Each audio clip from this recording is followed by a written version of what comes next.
Ignition sequence has started. 6, 5, 4, 3, 2, 1, 0.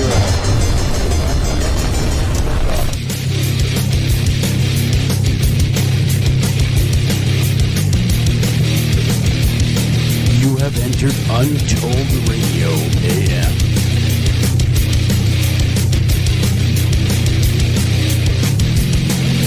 And now broadcasting from a secret location, your hosts, Joel Sturgis and Doug Hychak.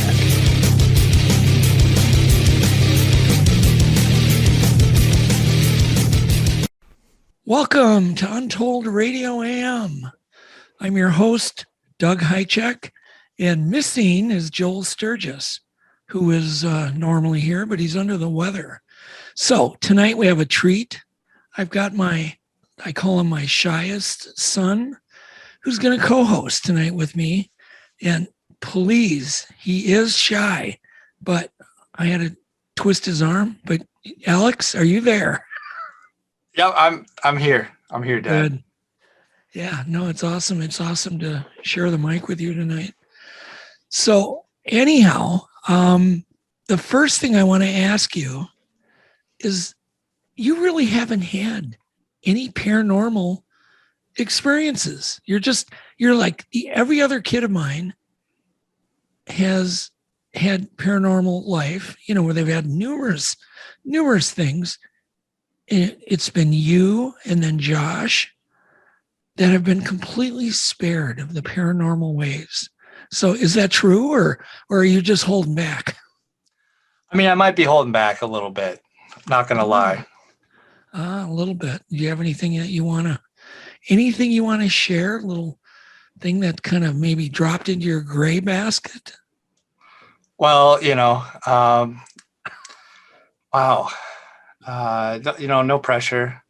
I mean, I did have something happen to me, a while back, and I'm still processing it. It was so quick. It was there and it was gone. And I still don't know what to make of it. What was it?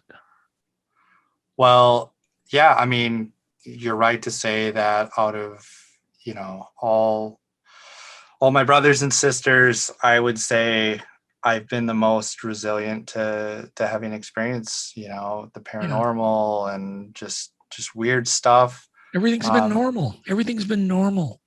And in fact, you had like the shortest Bigfoot researching career ever. Your younger brother Blaine took you out Bigfooting one night, some nighttime foray in the middle of a swamp, as I remember, in a high activity area. And it was like one night and then that was it, right? You'll never go again. Yeah. Something I'm sure a lot of researchers, they may spend their whole lives trying to have an experience like this. And it was, I didn't think anything was going to happen, but I was still freaked out. I mean, you're out alone, middle of the woods.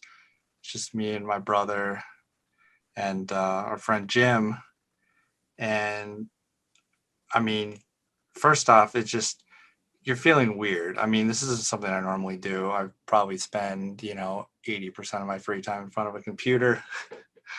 But yeah, we went out in the middle of the woods. My brother does a bunch of Bigfoot research, or he has in the past, and there was an active location that he swore that he had activity, and I mean, he kept trying to drag me out there, and I didn't want to. I mean, quite frankly, I was scared. I was freaked out about it, and also, at the same time, though, the skeptic in me is like, well, yeah, but nothing's going to happen.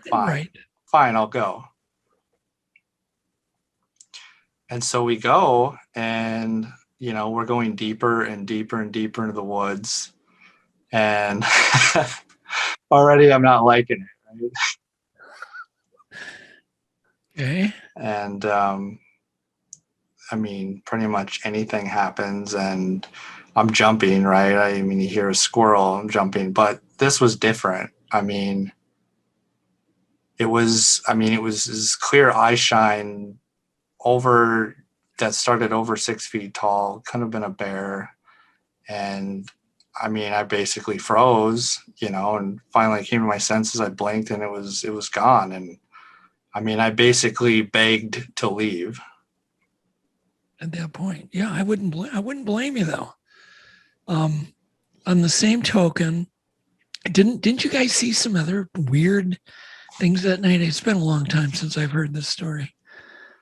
And there was, there's other stuff that happened, but I mean, that has been burned into my memory. Everything else is just so, just kind of went by in a blur. What describe what you saw? You say eye shine, but yet this was more of an eye glow because there were no flashlights, or was it reflecting from the flashlight? Well, the thing is Blaine kept wanting to turn her flashlights off, right? So that we could, look for activity. We didn't scare anything off. And if I remember correctly, I don't think there was any flashlight on him. Yeah, that's what I remember. Yeah. He's pretty strict on that. No flashlights. Yeah. So it was glowing then. The eyes were actually glowing on their own, self-illuminating. Yeah. Yeah, nice. And how long did you tough it out there that night?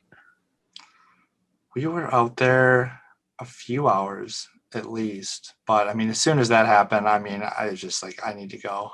I need to go now. And yeah. I've never been out since. No. And so it was the world's shortest Bigfoot research career. Yes. I'm trying to think here. I don't remember ever. I have told you a lot of my stories, but I literally have never heard ever anything, not seen a glimpse of a ghost or a shadow person or literally nothing from you. So I just kind of assume nothing's happened. You haven't seen a UFO, correct? No UFOs. No. No ghosts. No. Eye glow, which is, like I said, your brother dragged you out there. So what was so just get back. You said you might have had something you're still digesting. Yeah. What was it?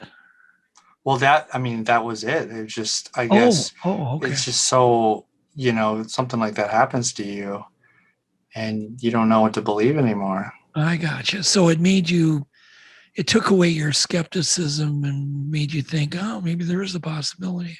Exactly. Yeah. Gotcha. And then that makes you think, what else is out there? What else am I completely oblivious to? Yeah. And it's, there really are two kinds of people on the face of the planet. There's those we call experiencers that have had, tastes of ghosts and Bigfoot and UFOs, and those that have just never seen anything. And I find it odd, and I question that. Like, what is causing that? Is it because you're not looking for it? Is it because your radio isn't tuned into it? Or is it just simply you're unlucky? Or is it because you're lucky that you don't get it could be luck too. Have you ever wondered that? Like, why did some people see so many things? Alex, I've had probably well over 1,000 milestones, like your experience, right?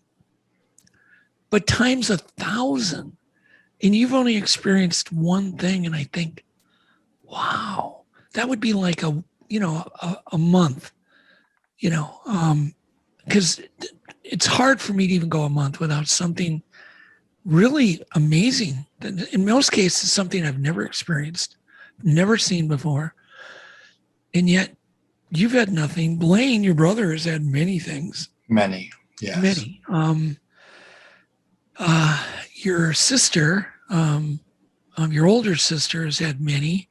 Your middle sister has not had much. And then the youngest has had tons of things. So I always wonder if it's just like the way your radio is tuned in, the radio dial, or is it the way we're born? And so those are really interesting. And tonight, our guest, Dave Emmons, has had a whole life of, strange experiences, which he's going to relay tonight. And Dave's just like a regular nice guy. He's been a business owner, business manager. He's been in top secret clearance in the Army, working on nuclear things. He's done a lot of things, and yet he's had a ton of experiences. But I mean, do you ever wonder about yourself? Yeah. You haven't? Yeah. And I mean, there have been periods of my life where I've really wanted more of that, Okay, that's interesting. I mean, you're on the fence about it because are you going to be willing to process it? I mean, that one night alone has been a lot for me to take in, let alone if, I was to have a lot of these bizarre experiences to start happening. Right. You take the garbage out, you see a UFO hovering over the neighbor's house. So do you worry that would freak you out so bad that it might, even affect your mental health? Well, I definitely feel like you have to be prepared for it. And you have to have a certain level of resolve to be able to go on with your life and still, experience these things. Right. And actually, you bring up a point to go on with your life, because when they're not happening, you remember these incredible adrenaline rushes, right? Yeah. And I don't think it's really addicting, but on the same token, I think some of us feel lost when you go through long periods with nothing. Like lately, it has been nothing, which is probably the longest period I've ever gone without anything. I mean, literally zero happening. And it's nice because you feel like your life is back to normal. But then you kind of get this longing, like, have I been forgotten about? You know what I mean? Exactly. A lot of weird stuff goes through your head. Because we've gone through periods where, we've had numerous UFO sightings, sometimes in broad daylight, sometimes very nearby, things coming out of the lake. In almost every case, witnessed by another person. So at least you're not crazy. But man, I'll tell you, the adrenaline rush can be really, really addicting, maybe. It might be a good word. And so I find it interesting that you've even wanted to see things, but you haven't. So that's really interesting. It's actually quite telling to people listening. Yeah, it's, for people that have had those experiences, I mean, I feel like, on one part I'm missing out, right? But on another aspect of it, I feel like, it's how do you go about your day to day and not have that mess with you? I mean, I am definitely worried about that. Yeah, it is weird. So if you see, for instance, a creature, an alien in your house, can you imagine that? How traumatic that would be? That would take away all your safety, your security, your peace of mind. You're never going to feel safe again. And thank God I have never seen anything, except I shouldn't say that. Back in the 70s, I did see some strange creature standing at the end of my bed, just staring at me. But I was the only one that witnessed it. So you wonder, you comfort yourself when there's no witness by saying, that was probably dreaming, right? Yeah. And yet you still remember it like yesterday. You know it wasn't a dream, but then you comfort yourself by saying it was just a dream, just a dumb dream. Because I don't think anything would be freakier. It's one thing to see a UFO outside or an orb outside or whatever, a monster, a Bigfoot. It's another to see it in your home. Well, and that makes me wonder how many, I understand more and more people are becoming more comfortable coming out and sharing their experiences, but how many more millions of people have had these strange things happen to them, but they can't even admit it to themselves. No, right. Let alone other people. Yeah. Yeah. And, I'm reverting back to our guest tonight because I don't really think anybody has anything to gain by going public. And I think most people, even if they want to tell people, they're not going to because they're afraid they're going to get laughed at. That's probably no bigger fear than coworkers. If you're a policeman, for instance, and you see something really bizarre while you're on patrol, the last thing you're going to want to be is teased every day at work. Have people leaving notes and, just tease you. That's scary for a lot of people. So I do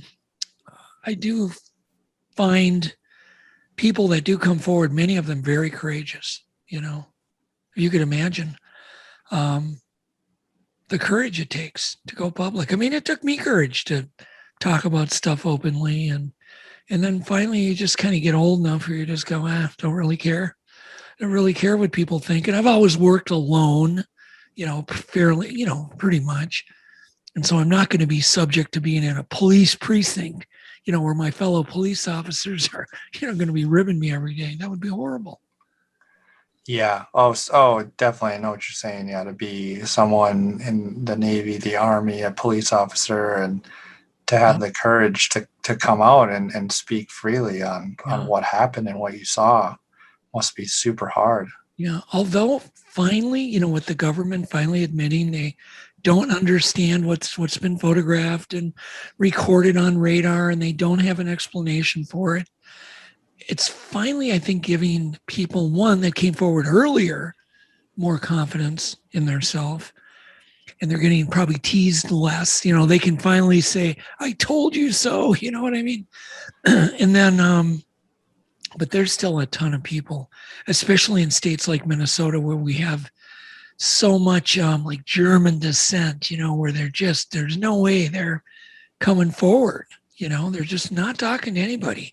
I've always estimated, Alex, that maybe only 1% of people ever report anything weird that they see. Yeah, that sounds right. Probably about right. Yeah. So you're a skeptic, but I do sense that you're open-minded. Does that? Yeah. Is that the way you'd qualify? I mean, exactly. For instance, right now you're publishing with Hangar One Publishing that you run. You're publishing paranormal books, and you have to read these books. Yeah, and it definitely, everyone makes you think. It definitely is. It's eye-opening. Yeah. Okay, so what I want to do, I'm going to shift gears. I do want to point people for the Bigfoot skeptics out there, or even, people who are interested in Bigfoot, to go to my website or my Facebook page. And there, I just posted a new thing called the Pink Hair Study, where myself and Mike Ann, who is a Facebook friend of mine, who runs a group called the Tactical Bigfoot Research Group, he gave me an idea one time, because I've suspected forever Bigfoots can see in UV light, which would help them see animal urine. It would help them hunt. It would make some animals possibly even glow, prey animals. It would do more than even seeing an IR spectrum. So they see in UV, which is the other end of the IR spectrum. It's not visible to the humans. But he said, Doug, why don't you take your Bigfoot hair and aim a UV flashlight on it, and I did from the side, and then look at it through your camera. And I did that. And immediately these highlights started popping from the core of the hair that were bright pink. And so Mike has gone on this mission now to develop a white paper. He's got a scientist on board. And so anybody who has Bigfoot hair, or is really interested, you go to my Facebook page and read this latest thing. It's kind of gone viral on Facebook. It's had, just a day after I posted it, it had 50 shares on 50 other websites. So it's certainly getting people's attention. But these are the things, Alex, that get people to come forward a bit more. is, some type of science, which is what I've always strived to do, is try to bring science. So people like yourself who are extremely logical in your thinking to take note and go, you know what I mean? Maybe this stuff has some validation. I don't know. Have you seen? You probably haven't even seen it yet. I don't think I sent you a link to it. The pink hair study. Oh no, it's fascinating. Yeah, Blaine shared it with me Oh, the he other did. day. Okay. So Yeah. it's stuff like that. It's breakthroughs like their very strange sebum that they seem to be leaving behind. Getting that, 3D evidence. You have the latent information. You have the chemical compounds left in the skin sebum. You have DNA, that we can extract from it. So those are all things that there's going to be a lot more coming in the future. But and I'm just, I guess my main goal is to take people like you and get them to open their eyes. So that's always been my goal. And I don't know if I bet you, because you were so young when I did like Legend Meets Science, you've probably never even seen Legend Meets Science, have you? Oh, I've watched it for You sure. did. Yep. Oh, okay. I didn't know.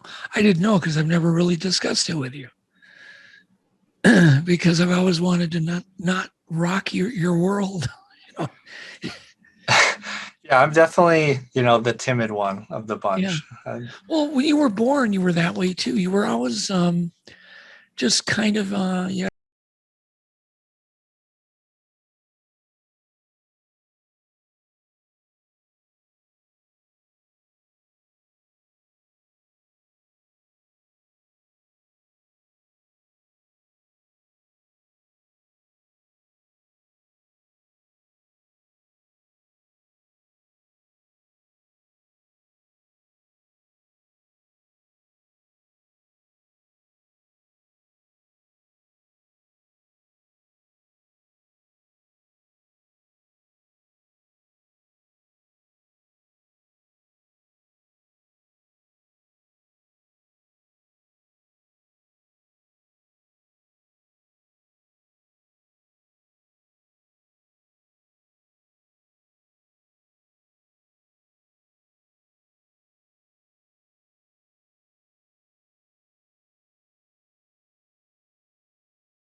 to shoot you with energy that makes you tired.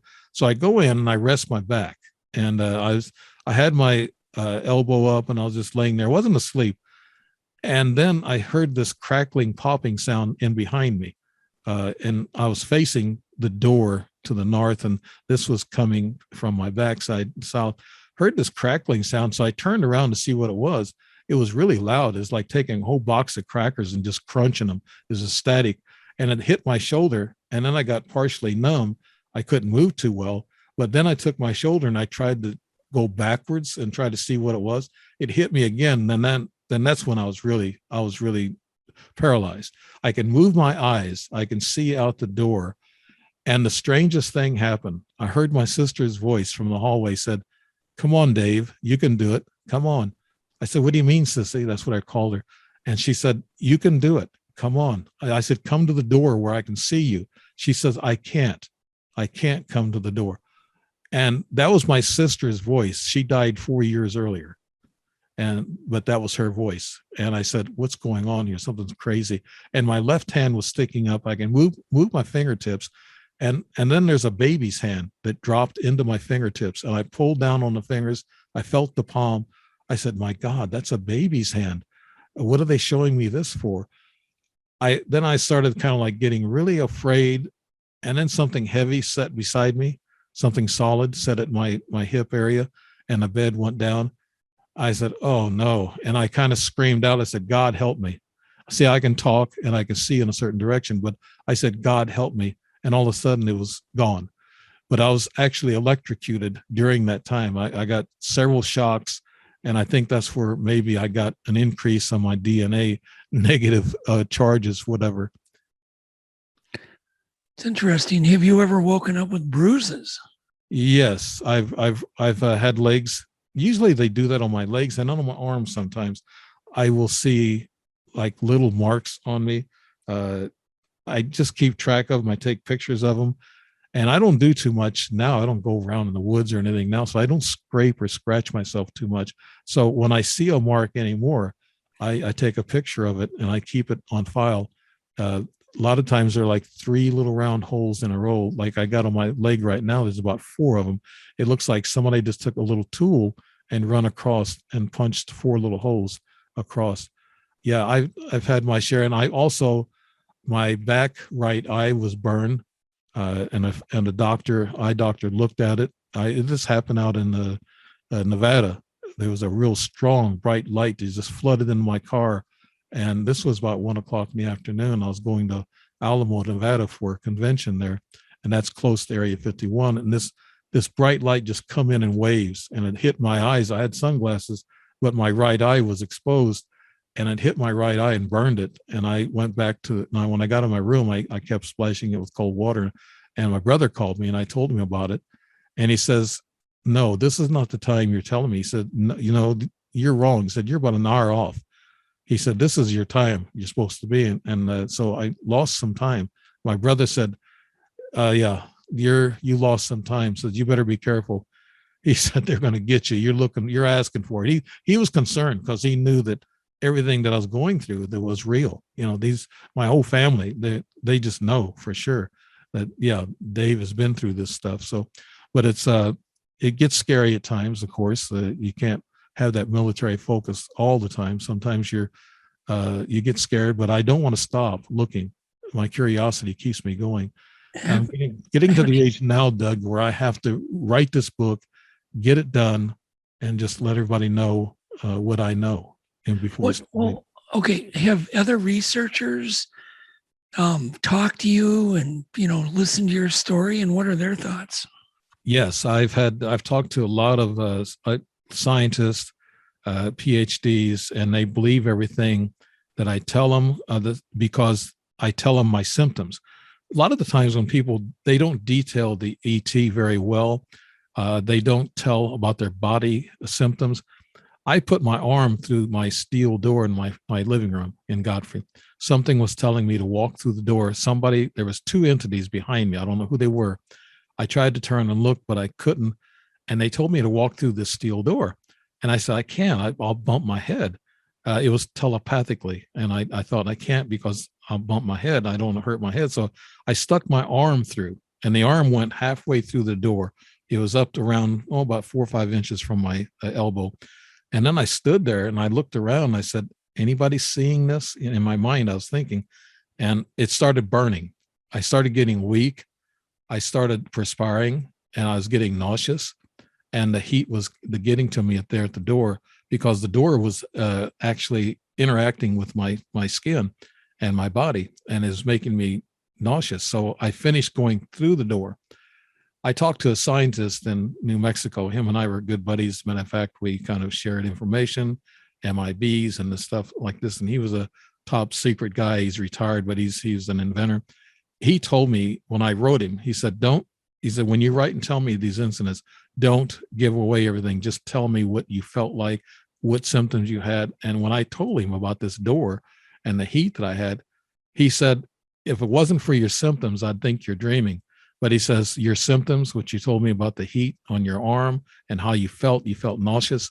He said, you were abducted. He said, that's no dream. I asked her, I hung out with a biologist also when we did some UFO investigating in meetings, and I would talk to her quite a bit when I had these incidents. I would call and talk to her about, certain things and see what she had to say. I always express myself like to Linda Moulton Hall, Daryl Sims, Kathy Martin. You've had all these people. I talk to all these people about what does this all mean? Well, it means that I've been there somewhere, somehow, that I've been abducted, and I've seen 5 different craft up close. So that's kind of a weird record to have. but why are they? I'm not even asking why they're abducting you, but what do they want? What's the end game? What do you think their end game is?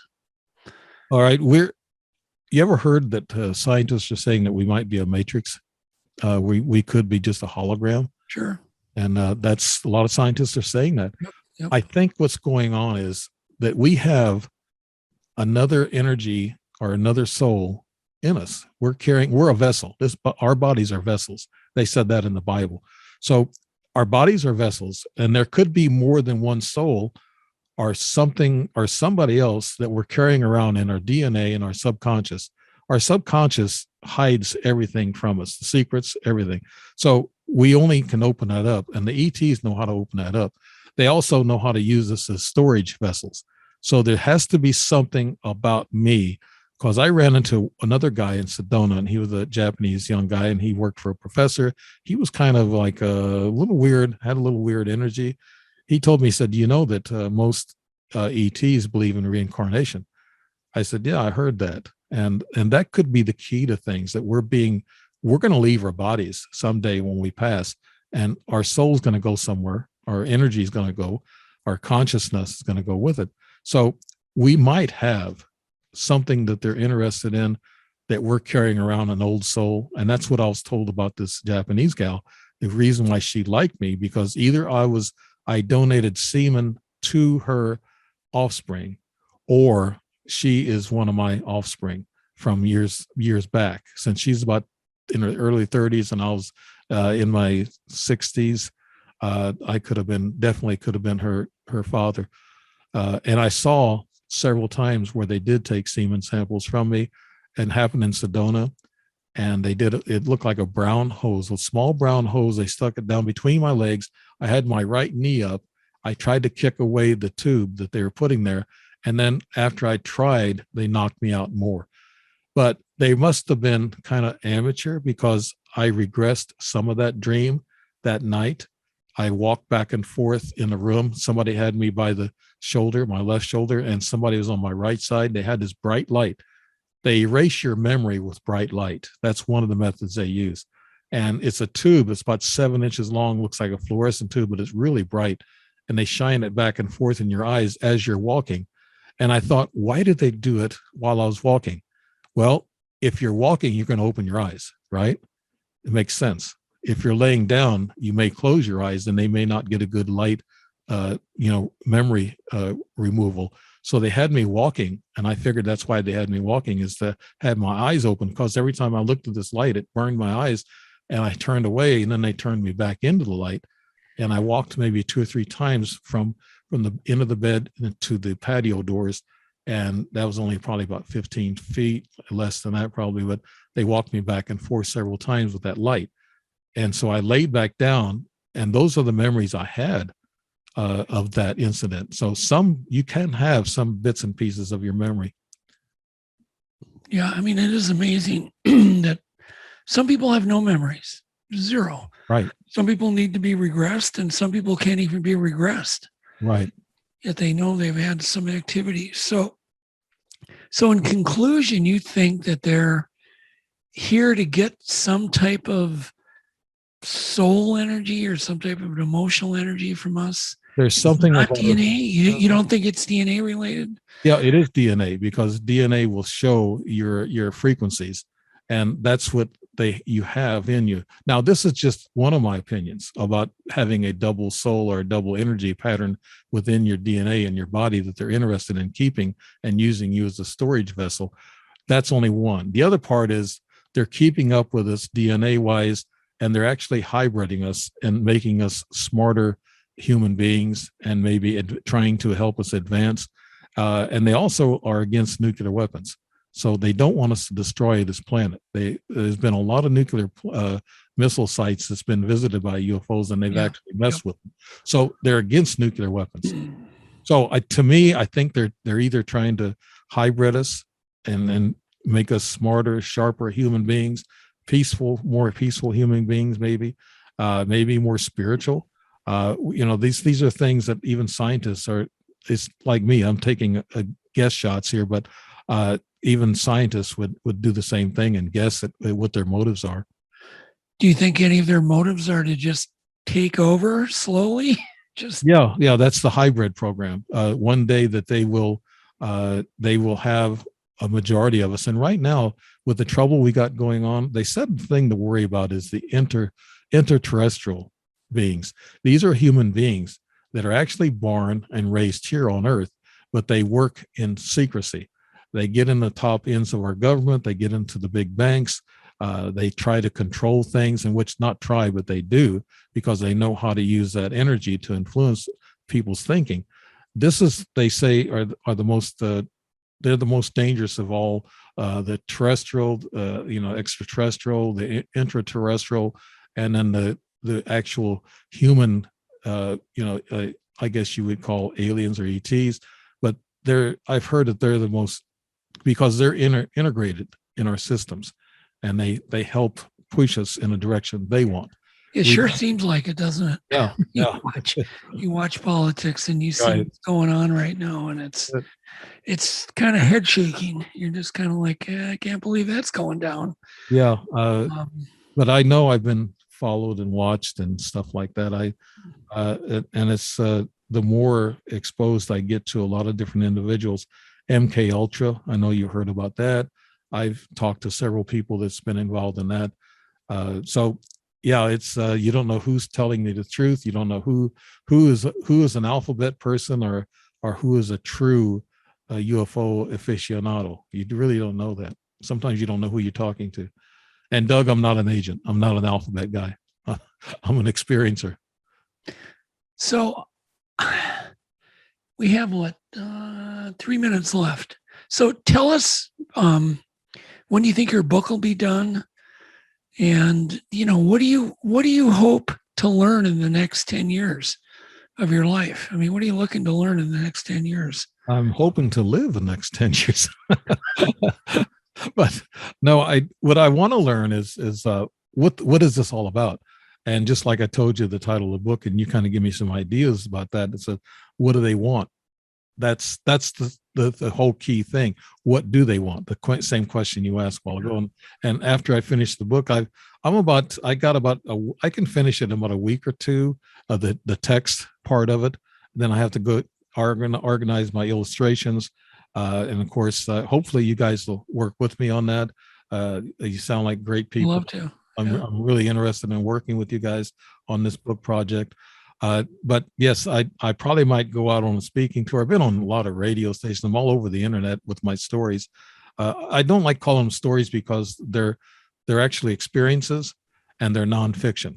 If I went to writing fiction, this would probably work pretty good. I can tell you some dreams that I've had, regress dreams that are really phenomenal, and I'll cover those in my book. These are ETs that I met, and I've met them face to face in a regressed dream, and this is stuff that I can't make up. So that's what I keep telling myself. I can't make this stuff up. I'm not that creative. You might be, Doug, because you've done. I've the thing is, I've talked to you, privately, and you just seem like a normal, everyday guy.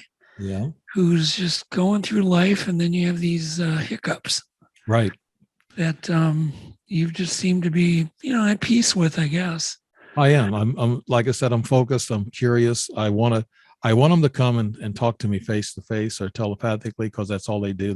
They'll talk to you telepathically. And even in my regress dreams, I was on another planet with two suns, and that was a weird experience. And then I was on a big ship I called Noah's Ark, in which they were creating animals for different planets. And I met this really tall, she was a beautiful gal, about 7 feet tall. And she didn't have no hair, but she had big eyes, and she was pretty. And I wasn't afraid of her. I was walking with her on board this big, huge ship, and I saw a 3-eyed baby. So I've seen a lot of things regressed, and these are dreams that you don't have to make notes. You don't have a note. You don't need a notepad beside your bed. You remember these because they're so phenomenal. Well, how can people, or where can people go to listen to your podcast, and give us the name of it?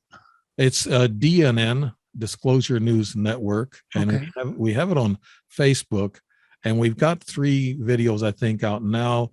And we have the same problem. The producer has been kind of sick lately, and we've gotten behind on 3 productions, and we got several 2-hour shows to put out there yet. We're working on every week a 2-hour show, and then we're going to work on a 15-minute update event show that I've already done one of those, and we're going to be putting that out twice a week on DNN, Disclosure News Network. And it's on there's a website, and we also have a site on Facebook in which they can just go to and find out what's going on. Right. And one of the reasons that I really do believe you're very sincere is that you're after answers, and that's why you're interviewing all these people. Right. Mm-hmm. I mean, I just think that you seem to be curious. You're trying to connect dots. When somebody says something on air and I say bingo, that hits me. That says you're right. You're definitely right. I talked to Tom Reed here a while back, and there's a couple of things he said. I said, oh my God. I said, bingo. That's part of the puzzle I'm looking for.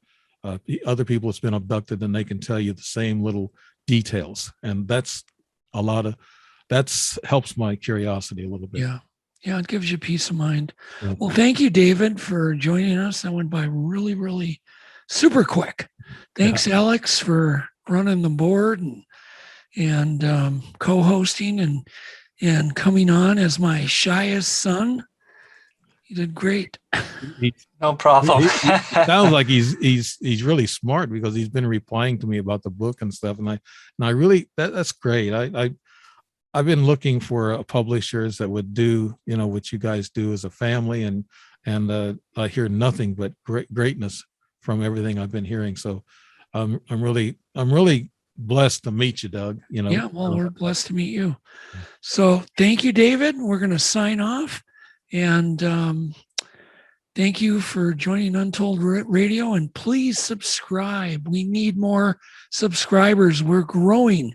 Mm-hmm. In fact, Alex gave me some data today. We've grown, tenfold in the last year.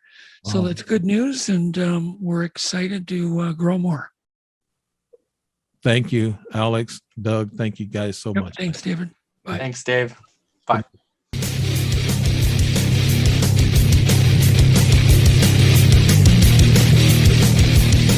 You have entered Untold Radio,